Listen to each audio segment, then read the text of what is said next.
কেমন বাড়ি টিপু নতুন সদস্য হলো, বিষয়টা এমন ভাবে আপনার মাঝে আপনার মধ্য দিয়ে আমাদেরকে বুঝাতে চেয়েছে এইটুকু যে 1978 সালে শহীদ প্রেসিডেন্ট জিয়াউর রহমান এই যুব উন্নয়ন যুব অধিদপ্তর সৃষ্টি করেছে।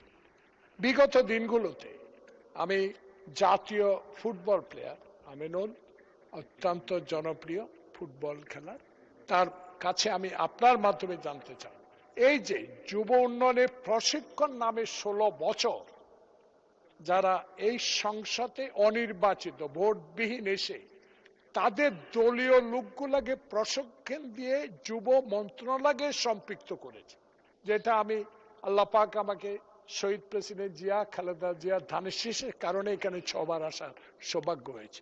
বহু প্রশ্ন করেছি, কোনোদিন উত্তর তখনকার যুবমন্ত্রী দেয় নাই। আপনার মাধ্যমে আমি অনুরোধ জানাবো বিগত দিনে যারা ট্রেনিং নিয়ে এখনো প্রত্যেকটা উপজেলায় অবৈধভাবে তারা কাজ করছে, এই বিষয়ে কোনো পদক্ষেপ জাতীয় ফুটবল প্লেয়ার মাননীয় প্রতিমন্ত্রী নেবেন কিনা। আপনাকে অনেক অনেক ধন্যবাদ। মাননীয় প্রতিমন্ত্রী, মাননীয় সংসদ সদস্য অতীতে কখনোই উত্তরের জবাব পাননি। জাতীয় সংসদ আশা করছে আপনি আজকে উত্তরের জবাবটা দিবেন দয়া করে। মাননীয় প্রতিমন্ত্রী। অবশ্যই মাননীয় স্পিকার, আপনাকে ধন্যবাদ এবং আমি ধন্যবাদ জানাচ্ছি আমাদের মাননীয় সংসদ সদস্যকে যে তিনি বিগত সময় কোনো উত্তর পাননি, বাট আমি এখানে উত্তর দেওয়ার জন্য প্রস্তুত রয়েছি। আমি আপনার সাথে অনেকটাই একমত যে আমি অল্প সময় দায়িত্ব নেওয়ার পরে আমরা যেটা দেখেছি যে বিগত 16 বছর 17 বছর এই যুব উন্নয়ন বা যুব প্রশিক্ষণের বিভিন্ন নামে অনেক বড় বড় দুর্নীতির অনেক কিছু আমি ইতিমধ্যে পরিলক্ষিত হয়েছে আমার দৃষ্টিতে, এবং সেগুলো আমি আপাতত আমার কাছে আমি সেগুলো পর্যবেক্ষণের জন্য রেখে দিয়েছি এবং সেগুলো পর্যবেক্ষণ করে বিগত সময় যেখানেই দুর্নীতি হয়েছে সেগুলোকে কিভাবে আমরা সুন্দরভাবে এটাকে গুছিয়ে কিভাবে আমরা এটা সমাধান করতে পারি, কারণ দুর্নীতিকে আমরা কখনই কোনো প্রশ্রয় দিব না এবং যারা অবৈধভাবে বিভিন্নভাবে এই সুযোগগুলো নিয়েছেন তাদেরকেও আমরা বাছাই করে তাদের বিরুদ্ধে আমরা দ্রুত ব্যবস্থা নিব।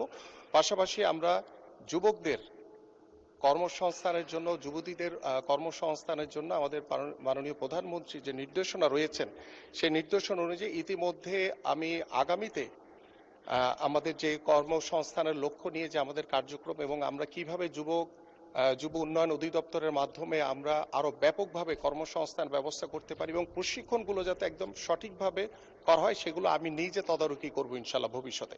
আপনাকে ধন্যবাদ মাননীয় স্পিকার। ধন্যবাদ মাননীয় প্রতিমন্ত্রী।